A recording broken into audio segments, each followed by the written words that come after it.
Hello and welcome back to another exciting episode of the Ashes of Creation discussion round.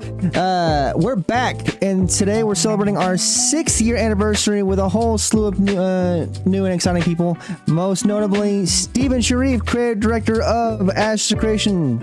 Hello, how you guys doing out there? I can't believe I'm back. When was the last time we had an interview? Our 100th episode. 100th episode. Holy smokes! What was that, like 2 years ago? It was 2 years ago. Yes. Wow, that's crazy. I think it was 2 years ago. I'm drawing a blank on that myself. Well, it's great to be here. I'm excited to answer some of the questions. I know you guys have been collecting a lot of good ones from the community, and you guys do a pretty good job usually of interesting discussions about all things ashes. So I'm happy to have a fun conversation today. What a cool vibe that was in the intro. I like the music. It was very Sunday chill kind of atmosphere. Pat says that the music's a little loud. Was it loud? I'm sorry. That's Stream Beats by Harris Heller. He does copyright free music for streamers and content creators on Twitch. He's also known as the Stream Doctor. For people that are wanting to do content creation, he does great stuff to help you out with your starting out content creating. Yeah, we're here to talk about Ashes of Creation. And ask Steven all kinds of goody questions. Yes, and I know you guys have been collecting some from the community, so I always say this, the interviews that I do, I always prefer conversation. You guys are all gamers. We're all gamers here. So, as we ask these questions, it's great to have some comments from the audience and, just kind of chat all things Ashes, all things MMOs. I always enjoy that. I wholeheartedly agree. All right, so just starting off our questions. For people that are, go ahead. I was just gonna say, who do we have joining us with us today? Right now we have DA, the guild leader of Envious Gaming, and another Envious Gaming community member. We have Ottobot, and in the background we have some technical support with Elandrius. Nice. Hello. Hello. You guys on here. Happy to chat. Sorry, just a little nervous. It's the first time, doing a stream like this for me, but I got my beer ready and yeah. You've got your beer ready. I've got my water ready. We were talking about that earlier. This is the theme of the stream today is hydration. Yeah. Mm-hmm. For other language speakers, we do have some people helping out with translation on other ones. I gave them permission to stream on their platforms. On Twitch, we have Shakuris. He's over on twitch.tv -Shakuris. And then over on YouTube, we have Elixir. He's a French-speaking one, I believe. And then he's translating over there as well. Oh, we're in all different languages and countries today. All right. I know. Holy smokes. Let's hope those translation services are accurate. But yeah, just kind of hopping in on questions and kind of hopping in on discussion. Like I said, like super chill. We're probably not gonna get through all the questions today. Thank everybody that for posting questions, by the way. But so for the first question, I feel like there's almost too much healing in Ashes of Creation with the cleric and the archetypes and potential of the survivability that it provides, potions, buffs, food buffs, all that stuff. Do you see this as a problem? Do you are there other ways you think of countering healing? For example, other classes that apply debuffs that reduce healing, or maybe even like cause damage upon healing.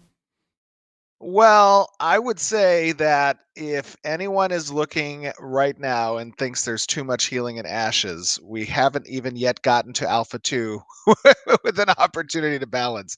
I think that it's important to note that nobody, gosh, I guess maybe there are some people out there who like easy games, but for me, I really enjoy high difficulty, and I think the ratio of healing and the time to kill, those are all elements of a certain type of skill ceiling and reaction time, and what is expected out of the encounters or out of PvP. Ashes aims to be a more difficult leveling experience than perhaps we have been accustomed to over the past decade of MMO gameplay. And with that in mind, when it comes to balancing during Alpha 2 and thereafter, there is not going to be a overage of healing that's available. We will tune those things. We'll have an opportunity to balance those things. Yeah, I think it's going to be a good, healthy amount of that. Nobody likes an easy experience. I agree. My main concern with that was that yeah, it just felt like there was a little bit too much healing, and from what we've seen of the cleric in the last live stream, it definitely, I definitely think you have more of a reactive, a proactive healer than a reactive healer, and I think a lot of people are probably going to have a little bit of a hard time with that, but I think it's the right decision for a cleric. Yeah, I don't know about you guys and what mains you play in MMOs. I tend to play a lot of different classes, and healer is definitely one of my mains. I think you need to have a balance in any class kit that is predictive and reactive, right? Those are two different types of skills that players are wanting to engage with so that they can perform well. And it really, when you get that motion of knowing when you should start casting a heal versus having your oh shit buttons that you can rely on if the situation doesn't go as you anticipated. That's the type of rhythm that you enjoy as a healer, and making sure that your like resource management is, not being depleted, and that you have sustainability and longevity in that, right? So when we architect these class kits and the types of skills and abilities that exist for the healer, we keep in mind those two aspects, the predictive nature and the reactive nature. But yeah, I don't know. I mean, the healers that you guys play, what do you tend to enjoy? I think personally, when it comes, because I don't necessarily play a healer, but one of the things that is a little bit of a concern when just in any game is a lot of too much healing when in the sense that healers either just become overpowered or that there's not enough anti-healing. There's no way to counteract that. Right. And so I think that I guess the better way of phrasing it is like, do you guys have like plans for like anti-healing or Yeah, there things are. to like? So funny enough, we were just iterating. The combat team was iterating on the fighter class, and some of the debuff options that the fighter class has within their class kit are debuffs that can reduce received healing on the target, right? So like all things, there are give and takes. There are options that you want to leverage, and you need to be strategic and tactical in the timings of those applications of those particular types of effects, and being specific on the targets you want to you know confer those effects to. So there is counterplay there, right? That is an important part of the class design. Okay, I'm Yeah, a fighter main, so that's really good to hear. Fighters, we are back in business, boys. We're back in business. yeah. I kind of dabble on like a bunch of different classes as well, and like for healers, I think in a lot of games they just don't have. I mean, more modern MMOs, I'd say they don't have a lot of resource management that they have to do, Right. and You it's just kind just of they're just pumping heals over and over and over, yeah, yeah, you and just face smash the keyboard and everyone's full yeah, health. yeah, pretty much. So I think like, and it's kind of an overall balance thing too, where you want to have clear openings where classes are weak or they've used big cooldowns or they're running out of mana. Yeah. No, totally agreed, right? That is a part of the class design, and not just for, encounters, but PvP as well, and how it plays to that, time to kill for our engagements. Healing is an important factor of that, right? That's an entire third of the Trinity. So we need to strike that balance appropriately, and our endeavor is to make it difficult, right? Okay, good to hear. It's good to hear. Who wants to ask the next question? I'll go next. By the way, I Um, think we're missing. I think we're missing Da on our yeah, screen. I'm trying to fix that right now. yeah, I was hyped about that. The little tidbit about fighter. That's good to hear. The biggest thing about playing a melee, and I guess I could say the most frustrating thing about playing melee is in certain games is when you get into that large scale combat. It's pretty much if you dive anywhere near that line or back line, you're just getting completely nuked. So it's really good to hear that they have like a lot of anti-healing options. Some of the mobility that we've seen from the fighter looks just really good, and I'm really excited to see what you guys do with that. Yeah, and we haven't yet done a highlight of the fighter class kit. I think to the degree we have with the cleric, right? But the combat team just got off of two different sprints. I think iterating on the fighter. Um, Speaking of those class mechanics, there is one in particular called momentum, um, that I think plays to this class fantasy of. I don't know if you ever watched the X-Men's where they have that Juggernaut character, and he's like running through the walls and he's just an unstoppable, like, crazy force. That's how I kind of envision a fighter on the battlefield, right? The more he's taking damage, the more he's dealing damage, the higher his resistances become, the rage effects start to take, place. He's outputting damage and getting faster. Like, that is the type of class fantasy I want to see on a battlefield for a fighter. And I know Trad and Brian are working with the combat team to ensure that that's the case. I think we're going to have a good update for the fighter coming up. So I saw you spoke on that a little bit in the Discord. Can you give us a little bit of a little bit more detail on what you guys are envisioning for momentum? Yeah, I don't. Why don't we save that for the fighter All showcase? right. Because that'll be coming up in the future, and I don't want to pull the rug Okay. out from All under right. that Not a problem. presentation. All right. So I will get to the question. I won't hold you, our viewers back any longer. For Ashes of Creation, how do you plan on keeping wars fresh for the long term? Typically, in other games, war becomes one-dimensional in terms of strategy. Will Intrepid be looking at map changes every few years, or will you give guilds slash node mayors the ability to kind of customize the layout or objectives of the battlefield? Sure. So I assume that when you're saying wars, you're referring to guild wars, not the like siege events and stuff, right? Both. So, Oh, both. Okay, sure. yeah. So it's not only Node Sieges, but the Guild Wars as well. Okay. Yeah. So one of the things we talked about early on with regards to Guild Wars is that there are dynamically spawning objective based gameplay that exists for Guild Wars.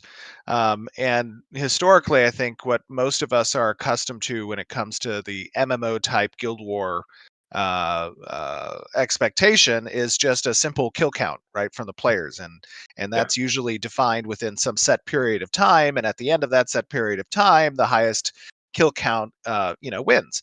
That is a very binary conclusion, and it isn't always very rewarding. But Yeah. when I we mean, talk, we've all seen this strategy. I'm sorry, I didn't mean to yeah, cut you off. yeah, no, absolutely, yeah, and Kill and two it, people in town and everybody go away. exactly right. Everyone log out. We're up on Yeah. kills. It's like how anticlimactic is that? So, one thing that's important to note is our guild wars have objective based gameplay that spawn in the world based on several different factors and predicates that might exist. Some of those predicates might be: where is your guild a patron guild of? Does your guild have a guild hall? What node is your guild leader and or officers a citizen of? What was your last completed raid boss? Like, all of those can serve as predicates to then spawn a certain objective within the world that players have to either engage with in a number of different manners. Either they can be kill objectives, they can be control objectives, they can be capture and move objectives, they could be caravan summons that need to take supplies from those objectives. Like, the idea is to incorporate all of these other ancillary systems that exist within the game in some way, shape, or form, tie it into the guild war, because we want players to, we've created those systems for a reason.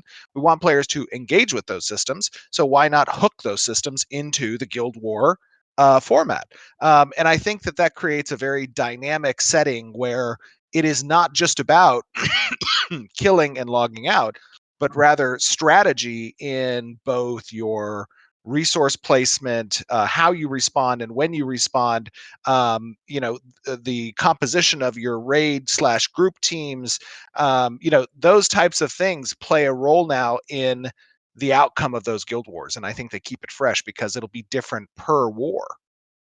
That that's that's great to hear. That's great to hear. I love how you guys are like keeping that focus on the open worldness of it and just like the objective based things. That I think a lot of people are going to be really excited to hear that. Yeah, and it makes sense, right? Because like I said, a lot of these systems are already created for other purposes, right? And the name of the game when making an MMO is, where can you dual purpose or repurpose pre-existing logic and or assets across a number of different engagements with the player.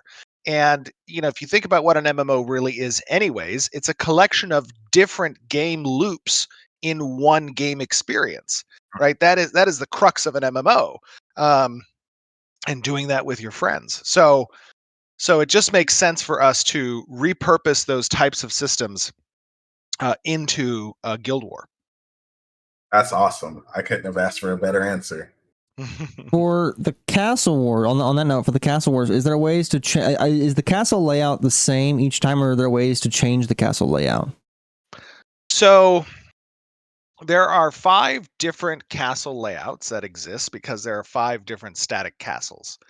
And then within those, within the static layouts, there is the ability to deploy traps and blockades if you're the defender. And you may also purchase and or achieve mercenaries through engaging with the dedicated castle nodes in the preceding weeks to the siege. And those mercenary placements can be mobile mercenaries or static mercenaries that defend locations, and you can assign certain order types to those NPCs. So while the hard structural environment is static and not able to be, you're not building a castle. If you own a castle, you're inheriting a historic ruined, castle that is representative of the past because it has some tie into specific types of powers that we haven't gotten into from a lore perspective yet, but or we haven't, excuse me, we haven't expressed to the community. That's something that we're going to leave for the community to find out when they play. But when you place mercenaries and you place those blockades and you place those traps, that affects the level design of the castle according to the strategy you might use to defend it, right? And then corresponding on the attacking side, there's different types of siege weaponries and siege vehicles that can be leveraged as well. This was one of the ones that like Otto was super looking forward to asking. Did that kind of like answer your question, Otto? Partially. I mean, one of my questions is how are these wars won? Is it just get in and capture the throne every time, or is there like multiple ways to win them? You're talking about the castle sieges? Yes. So there's 2 different formats by which castle sieges victory condition is for the attackers. On the attacking side, if the defending castle is not owned by a player, so the initial castle ownerships, then there is a raid boss that players will need to defeat. And your contribution to the death of that raid boss, if you're from competing guilds, will determine the victor, right? But you also have the opportunity to, if you're not currently the top guild contributing to that raid boss, try to wipe the other guilds as well during that interaction. If the castle is owned by a player, there will be a channel victory point that exists within the castle. And there might be, this is something that we're going to be testing, there might be an opportunity for the defending castle owners to determine where that channel point exists within the inner castle keep. And there could be a number of different options, right? So that plays into the strategy of those custom placed either mercenaries or traps. Awesome. Did that satisfy everyone with that one question? I want people move on to the yeah. next one. Okay, Otto, it's your turn. And by the way, just to expand on that, I I love castle-based gameplay. I love trophies, right? I like rewarding risk a lot. And for me, it's very difficult to imagine an MMO that I would want to play where there is not competition of strategic prowess that determines the outcome, right? Of these types of events, and there is not like a meaningful reward, both mechanically and from just a bragging rights perspective, that players can aim for and try to achieve. I think that it brings a lot to the game when it comes to motivations to excel, to level, to gain power, to engage those different progression loops. When there is an ultimate goal or trophy that is, not static and doesn't exist forever once you achieve it, but that you must constantly perform in order to maintain. And that's really the purpose of these castles. Hold the tattered banner of your enemies up on as just trophies up on your walls. Yes. My concern this with like wars and stuff is like, yeah, they sometimes do just turn into just Zerg's clash and then you push in. Mm-hmm. And my Yeah, and hope is that's that we can have kind of people spread out and like you said, show their strategies and their planning yeah, instead and of and the just who the has better gear. key to not making it a Zerg fest is by emphasizing the strategic relevance of those objectives, and then catering objectives to group play versus raid play, right? So you have a spreading of different types of objectives where only a group can compete for it versus a Yep. raid at a choke point. Having that distribution, it makes it so that smaller guilds have a vital role to play and can perform in environments where numbers are not always the deciding factor. Good to hear. Your turn for the question. Oh. Question. Okay. So I'm gonna kind of switch it up a little bit and go to world bosses. This is probably a pretty quick one, but are world boss timers static, or are they gonna have some variation in them? For example, you kill a dragon, is it going to respawn in 12 hours exactly, or is it 12 to 16 hours? And kind of Sure. keep that information gathering kind of part of the game, you know? Yeah, so there's a number of different ways that we inform the spawn timers. Some spawns aren't on timers at all. Some spawns are predicated on other world events or other world state changes. And in that sense, there will not be a cycle to it. Rather, it'll be predicated on player activity and player action. Other spawners will exist within windows of time, and some bosses and/or strategically relevant objectives are pathing or have alternate spawn area and locations as well. So it's just kind of it's a mix and match of different types of spawn types. Okay. Yeah, sounds good. Who's next? You okay? Okay. So we've talked about a lot about, like, in recent ones, like not too long ago we had a Freehold live stream. We've talked a lot about freeholds and stuff like that. One thing I don't see talked about, and one thing I'm kind of interested in, playing arcades and stuff like that. What does filling the freehold look like? Not the buildings, because we've talked about the buildings. I'm talking about like the individual crops. I'm talking about the decorations and livestock and stuff like that. What does filling that look like? Is it individual placement? Is it the crop? The farm has a inventory you fill up with seeds and it automatically plants them. What does Sure. that look like? So it actually runs the spectrum of what you just said. So at first, you will likely be individually placing livestock and plants, and these will be um, kind of based on your own efficiency in placing those footprints for those items. But as you gain progression within either farming tools or specific types of furniture placements, and even hired NPCs, you can move away from the low tier progression engagement with the player, which is individual placements, and start doing wide swaths of placement and painting those different types of resources on the freehold. When it comes to placing furniture, those are always going to be individually placed by the user, and you can manipulate the furniture's rotation and placement and preview it before placing that as well. Now, with the individual placement, do you envision a hold shift? I'm repeatedly place them, or is it like arcades where it's kind of annoying where you have to constantly be placing them individually, like super individually, like right click place, right click place, right click place?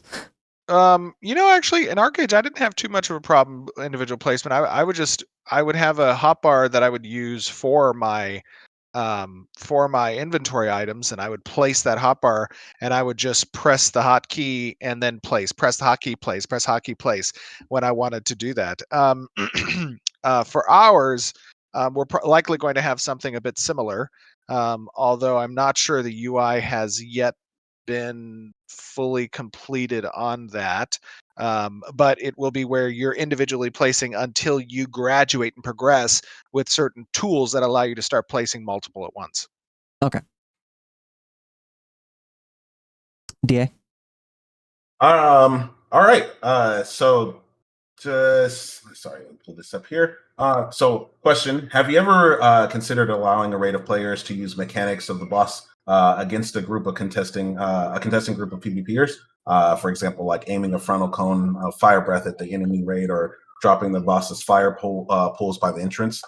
How do you envision the player using those? Because right now, let's say for example, you're fighting a dragon or something, and he has that fire breath. If if the dragon is being aggroed or controlled by your main tank, and he were to reposition the frontal cone attack in the direction of an opposing raid, then that would be a method by which you could use it. But when you say use, what do you mean by use? Whoops. Did we lose him? We lost DA. Oh no. Otto, this was your original question originally. Yeah. Do you want to fucking go with it? Yeah. So, like a good example is like sometimes the boss will like put an arrow over your head, and like a meteor sure. is going to drop on your head, and it's going to Yep. leave a fire pool there. Yeah. Well, you could tell people who get that arrow, you go to this entrance because there's Absolutely. people trying to contest us. Let's drop the pools over there and kind of slow them down. Yeah, so anytime the boss is telegraphing an ability, that is an opportunity for you to direct the location of that effect. And so in that sense, yes, you could use a boss's mechanics in an interesting way to affect an enemy raid, or to troll your own raid, I guess. Yeah, that's always fun.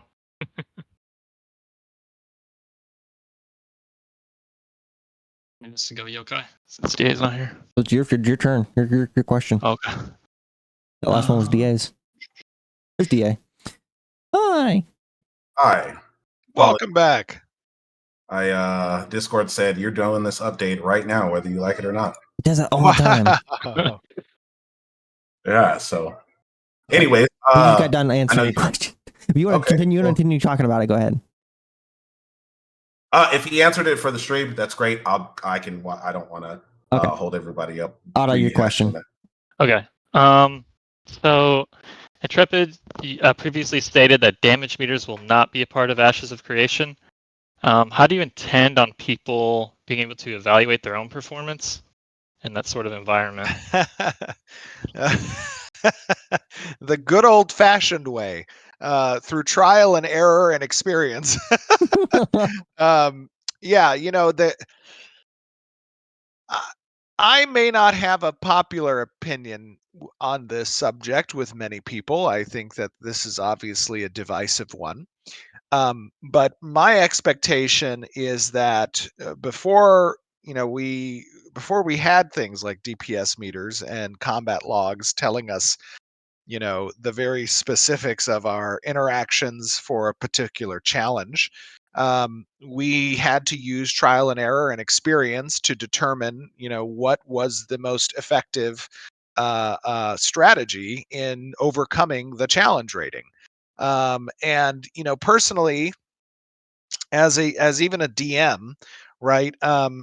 As a dungeon master in D&D or in Pathfinder, uh, I I am very specific about the knowledge that my players have about their foe that they're facing, right?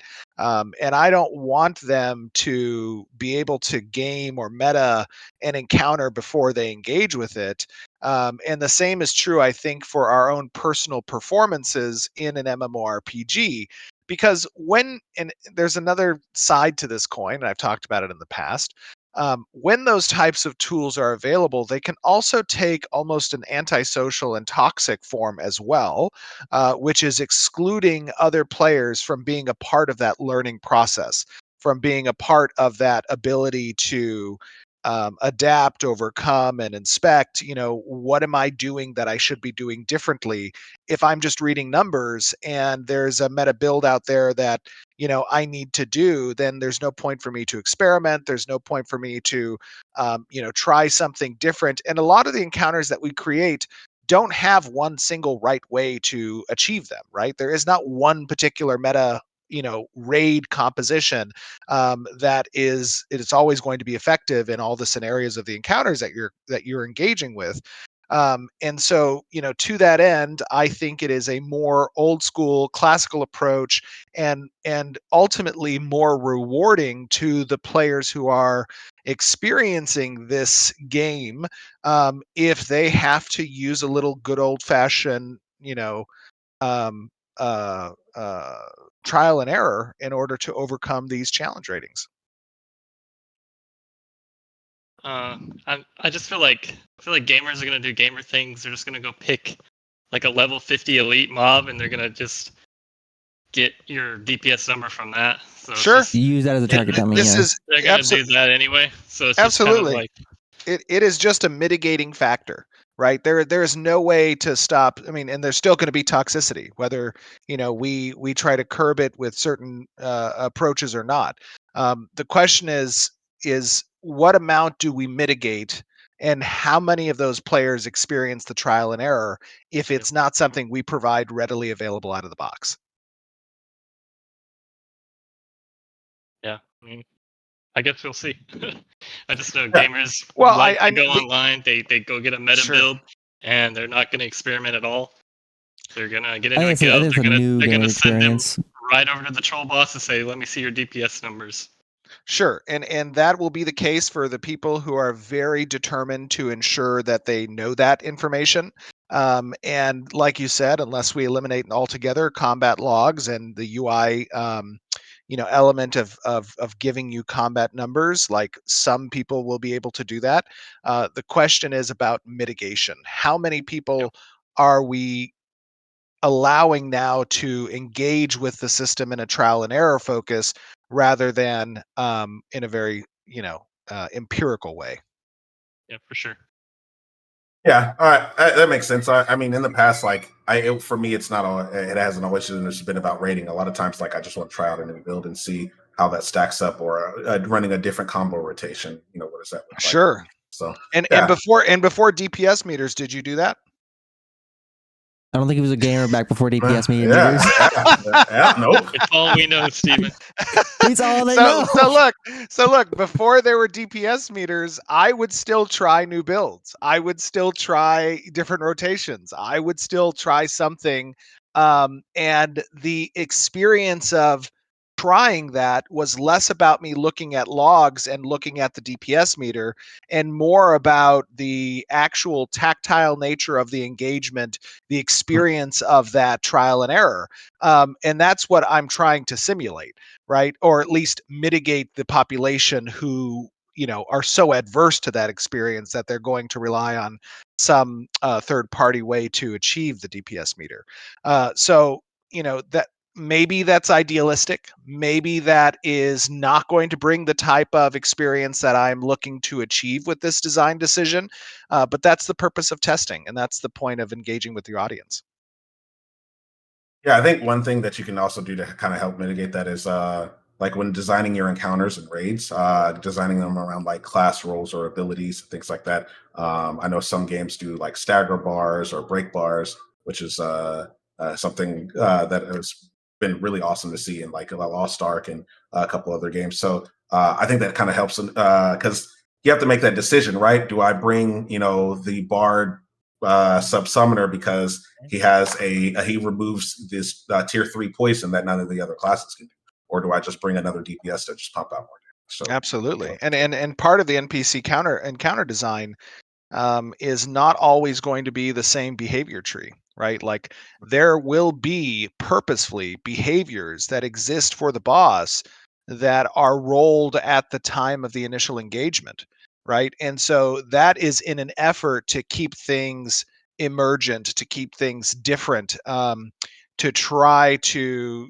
not keep a static, monotonous, engagement idea, right? And personally, I think that's a very interesting way to go about these more regularly recurring boss fights, is if there is always an opportunity for an action you didn't expect. I'm gonna go ahead and ask mine since we're already like skirting the line of the next one. I kind of want to ask, and it kind of goes along with what we're doing. So one of the major things that I think that I don't think a lot of people realize or even know about AOC that has been talked about in the past and more recently kind of subtly hinted at inside your last couple live streams is the fact that AOC does have different damage types and resistances, like elemental types. You have earth, fire, water, electric. Then you have then the most recent one you showed off the physical has piercing, bludgeoning, and slashing. And then you have also auxiliary damage types like poisoning, healing, necrotic damage. I don't know if you're still doing necrotic damage with the healer doing the death side of things, but like, my question is like, how in depth do you want that thing? More so going off what we were just talking about too, and like, and also like, are you looking at potentially like having also environmental resistances and stuff like that as well? Yeah, I think the interesting thing about the matrix of player agency and decision when it comes to optimizing the player character ability kit against the challenges that they're facing in these encounter designs, or even against other players, is that you start with your archetype, you augment with your subclass, you augment with your itemization choices, you augment further by your resistances and enchantments and sockets. Each of these is a matrix of player decision that creates a different outcome for the challenges that you're facing. And um, what damage types is just another layer to that, that provides us an interesting way to present challenges or present problems to the players. I think we're leaning into that when it comes to our itemization and economy design, for keeping something that players can aim for in creating, both from the crafting profession, achievement through different quests, and also through the honor favor system. Like, those are things that that add to your decision, your build, your kit, your build out, right? And so yeah, we are leaning into that, and that's something I think that you guys are going to see as we present more of these class focused live streams, and ultimately in alpha 2. I love this direction you guys are going with it. I have discussions about this all the time with people. Some people are against like having like 20 different gear sets. I think the damage types and resistances diversifies the meta quite diversifies the mob type, so you have to be more prepared. Like, it makes that raid prep like, hey, what kind of boss are we going into right now? What kind of boss are we going into? Dungeon are we going into? Kind of thing that has that element, and then a PvP element. It diversifies the meta, so like you're not prepared for every situation. You don't have just one gear set that's there.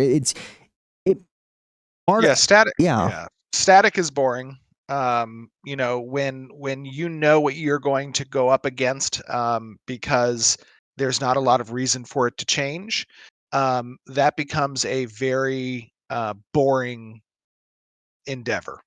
And when there's a lot of different complexity that exists between the multi-layered interactions of damage mitigation, resistances, damage penetration, those types of subtle, and when we think about the power scaling, like, how much does the damage type influence your damage conferred to the target? It's subtle, right? But those things stack up over time, and there's an opportunity for that subtlety to be more expressed when the receiving target is, let's say, weak to that, or doesn't have excuse me, has chosen not to spec into any resistances against that. That keeps things fresh, and it also keeps a healthy level of itemization progression that's necessary for the player as well, right? Like, I can be ultra focused on being very effective against some subsect of my challenges in the game, whether it be PvE or PvP. But if I want to have broad application, then my engagement with itemization progression is also going to need to be broad. And I think that is an important loop that players can engage with, because those loops should be fun. Those loops should be rewarding. And the more that you're engaging with those loops, the more your efficacy as a player is relevant. Yeah, Ken. Kind of elaborating or kind of going into that is, I guess, one of the concerns that I think that comes to mind is always having to go back to my storage for that's that body piece that I'm going to need for the fire resistance, or having to carry 10 breastplates and 10 different leg pieces. Do you guys plan to have like maybe a loadout system to kind of help alleviate that, or I know they have like skill savers and arcades. Absolutely. So there will be a loadout system that you can use in your inventory to help manage those different types of set that you can customize. So you can do a simple hotkey press and be able to swap your armors out of combat, of course, with a single button click. But it's also important to note that even in our warehouse design, right, completed items are universal anywhere in the world. Yeah. So that's fine. It's only the material inventory and gatherables that are specific to location. And then the other thing to note there is that the primary item inventory system, not material, not gatherables, but item inventory system with on the character is not subject to weight provisioning. It is a slot-based system, and there will be a healthy number of slots there as well. Yeah, I think that was one of the really cool things to see out of the stream is everybody was just kind of wondering if you guys were going to go with like a weight-based system or how you were going to go about that. But it seems like actually the feedback from the community as well is really positive about where you guys are going with the inventory system. And I think gives a little bit more depth into kind of playing that game of like, hey, do I need 2 more rocks or do I want to carry the sword with me? Yeah, Or the absolutely. I mean, materials for the sword.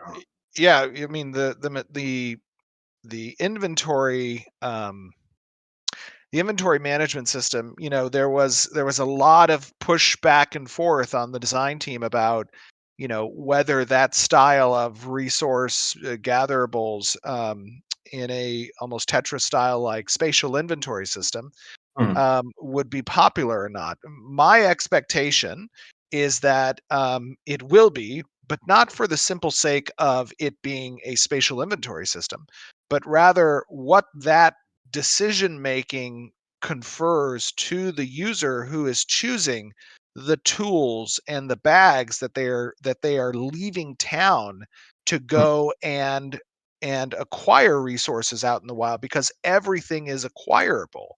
And if Hmm. everything is acquirable and there's no throttle to that system, then it is no longer a choice. If I engage with the resource nearby, I will Hmm. always engage with that resource. And a weight-based system doesn't bring the types of unique complexities we want from bag progression that intersects with player death and player looting as well, because you can have specific types of spatial stack size benefits that are conferred to the types of bags that engage with these gatherables and raw materials. Okay. Yeah. One of the things that I also kind of bookmark here, you spoke on earlier about the augment system, which actually brings up a question that's been kind of asked, but we in the past we just haven't really had a chance to touch up on it.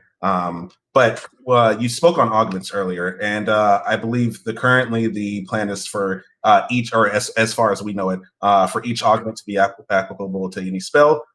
There's a plan, as far as I know, 30 to 40, 35 to 40 skills per archetype, with there being 8 archetypes, which means on the lower end, average 280 base spells across 8 archetypes, 30 meant to augment schools. You sound like a producer. I'm Now, counting now, away. Yeah, now, once essentially. you've listed all of the tasks, right, of creating those things, now you need to line up the deliverable time and the resources assigned to those tasks, and then you'll have your trifecta of game production. I'm Yeah, counting so this as your question, and just a note to people. yeah, This is from talents on Discord. Yeah, if so at all you want to write Jira tasks, by the way, for each of those, you're totally welcome to. Yeah, so how do you guys plan on combat? With the current math, it's around 8,960 spells, Sure. and that's just a rough estimate. But how do you guys plan on tackling that, or has the augment system for the classes kind of changed over since design has made changes No, to? they have. It has not changed, Mm. and the intent is for us to design relatively templatable effects conferred by each school of augmentation, right? Mm. And those effects will have a lot of shared benefits that get conferred to a particular ability when the augment gets applied. In addition, we define in the real the the Herculean aspect of that system is on the effect side. But Mm. if our strategy when it comes to how we address these augmented abilities from a visual effects perspective is to define the spaces in which those layered effects get accompanied, right? Mm. And each of these schools of different types of abilities from these class kits exists within our style guide of color and shape language. And then that reserved space that accompanies the projectile or accompanies the buff or accompanies whatever that type of ability is that's getting augmented, that space will be available for these effects to then accompany it. So it's a very I don't want to say procedural, but it's a templatized approach to how we are giving these bespoke school effects as augments to the primary abilities. Awesome. Otto, your turn. Okay.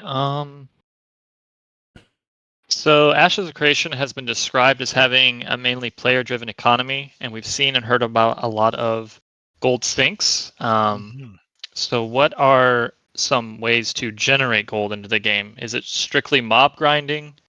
Will there be Sure. caravans and like trade packs Yeah. akin So to like Arc Age?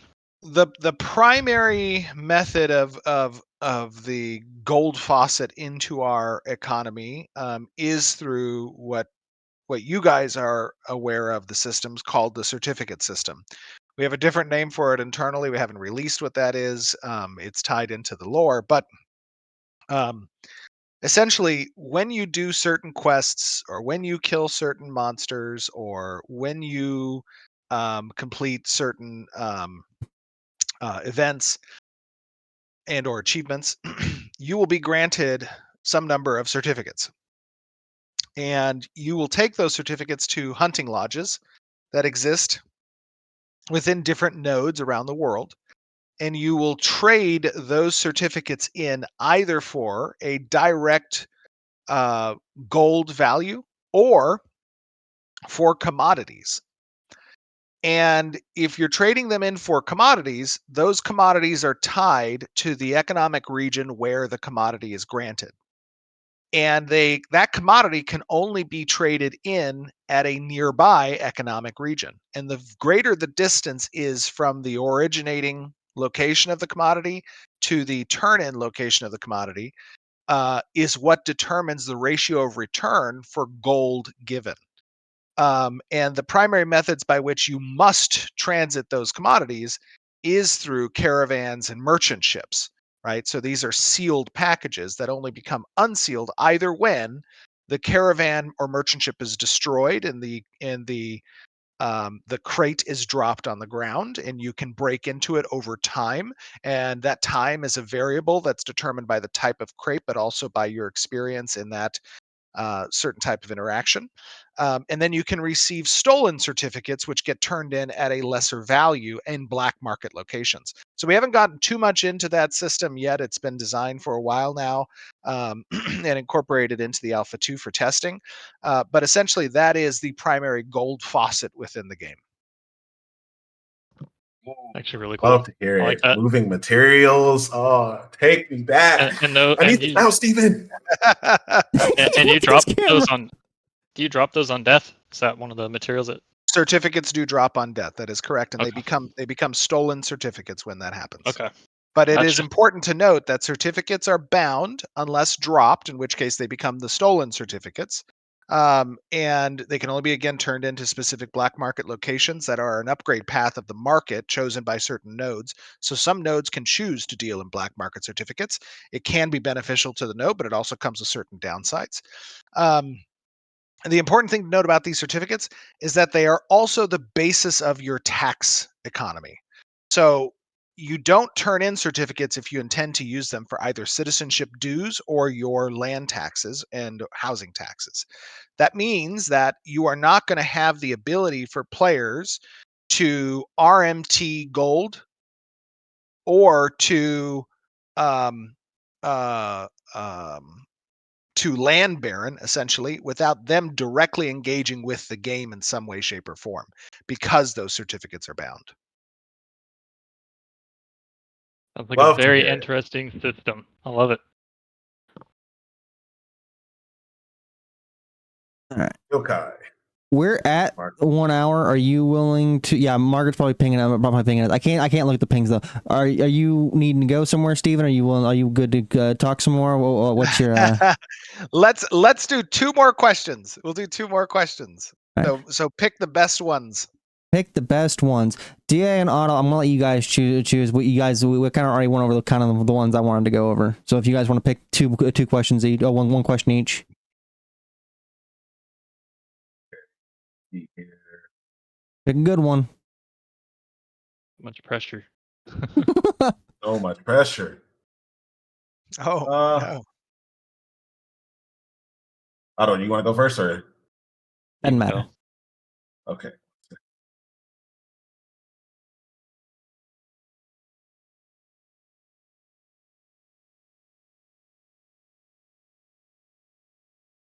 Tick tock, tick tock, tick tock, tick tock, tick tock.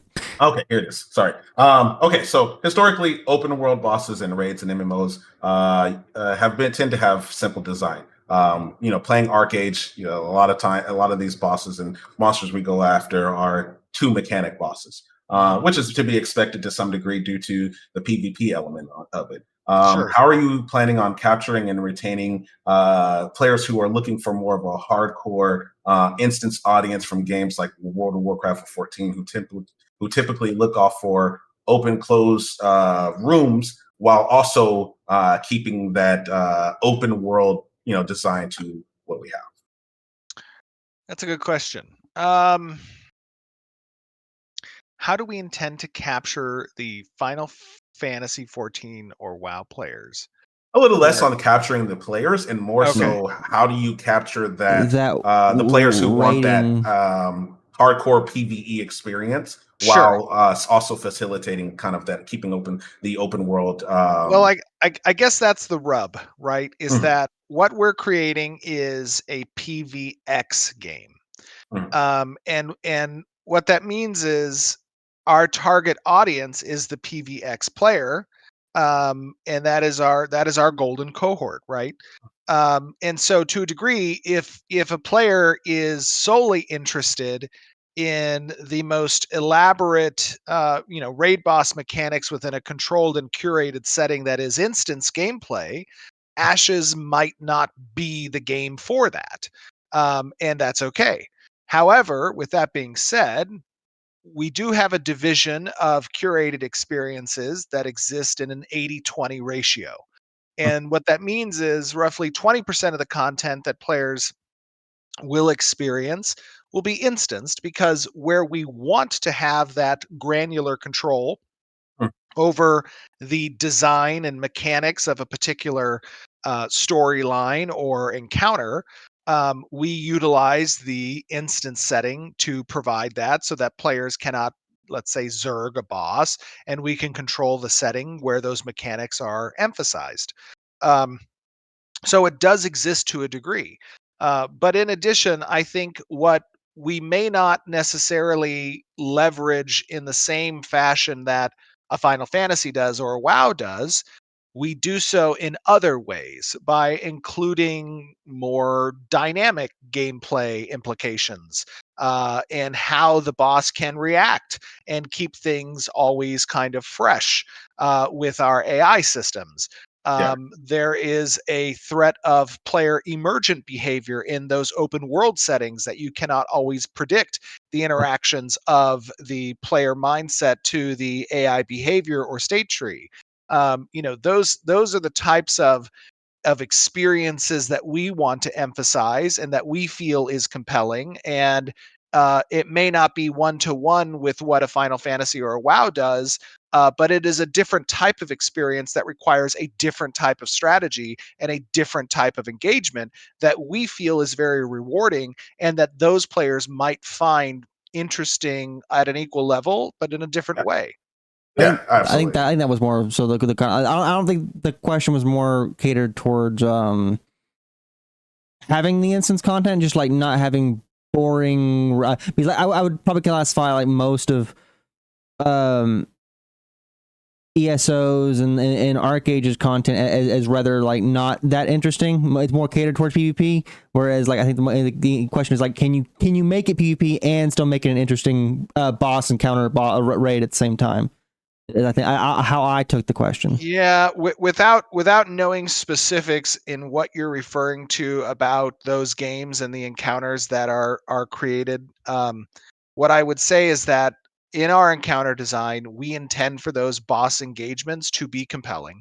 We intend for those mechanics to be interesting and require engagement from the player on both a strategy and tactical level. And we designed those open world engagements to be inclusive of the potential of player activity, player emergent behavior as well. So I think they're going to be interesting. I think they're going to be engaging for the player and not boring or dumbed down. And that's been the direction that the Encounters team has had when creating those types of bosses. I think you can look to, as a great example, the raid with Tumak, to give you, and that was a low level raid, to give you the types of mechanics that exist, right? Where you have different types of phased behaviors that exist. You have different types of timed scenarios with the deployment of his tree trunk.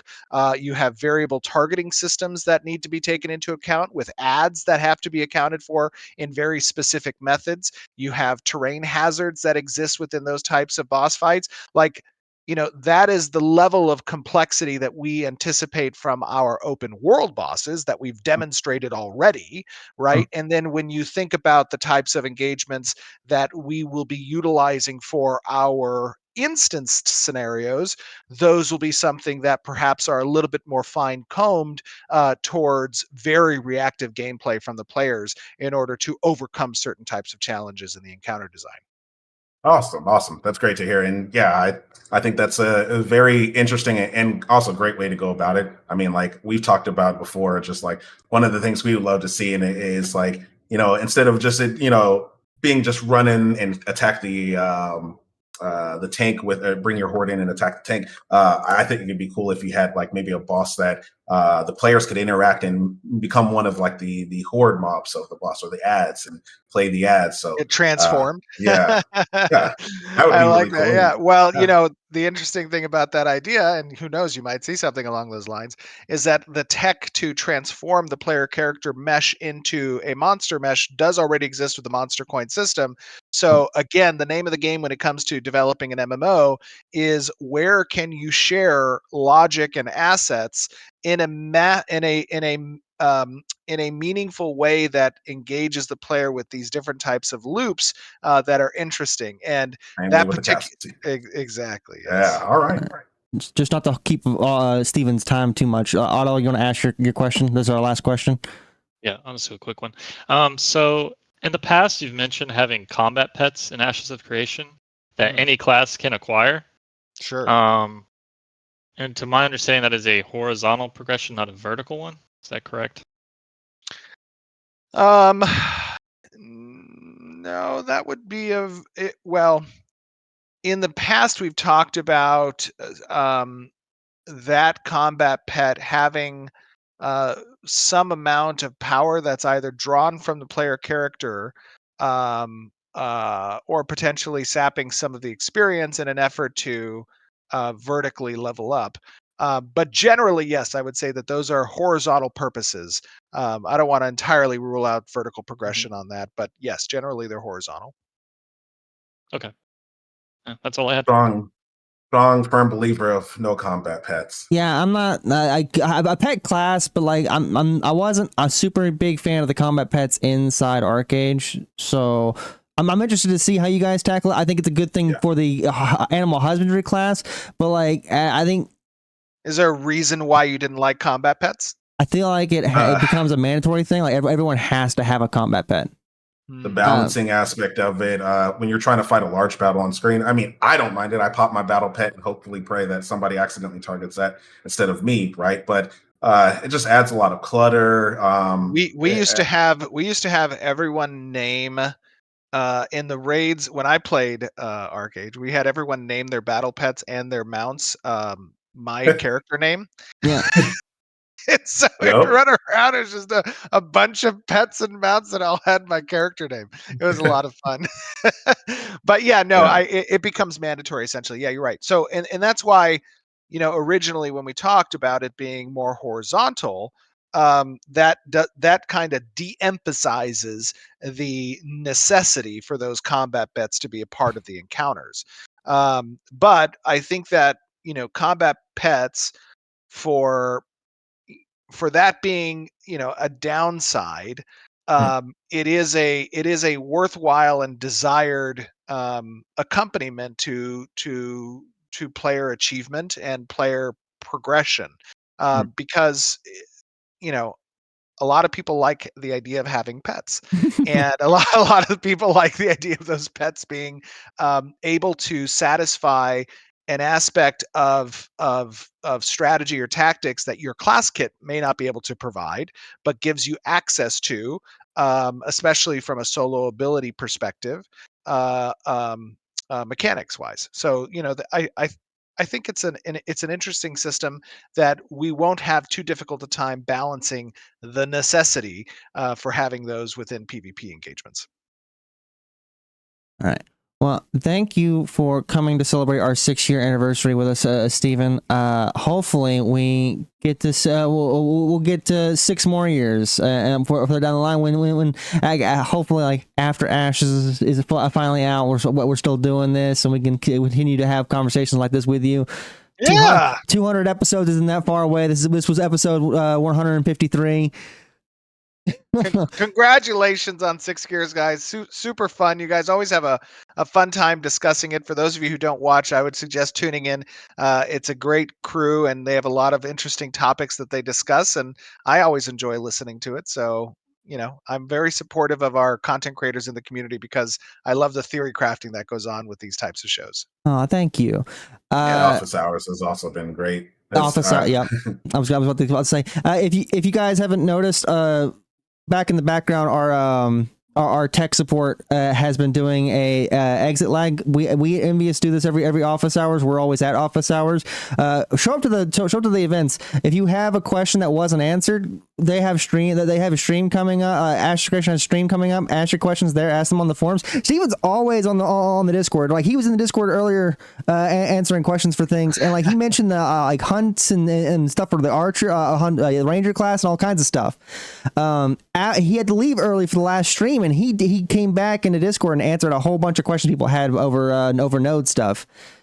Steven's really big on community interaction and answering people's questions. Absolutely. So but yeah, if you didn't have I was very selective on these questions. If you didn't get your question answered, I'm going to go over like in a stream tomorrow, because I have stuff after this, of why I didn't pick certain questions. I can't answer them because I'm obviously not Steven, but I'm going to go over why I didn't answer them and kind of be as educational as possible with like the stuff that's already been answered on the wiki and stuff like that in past streams. And then, yeah, catch us over at the Envious Discord. Over at the Envious Discord, I'm always streaming over here at Yokai Theater. Is there any other thing I need to link?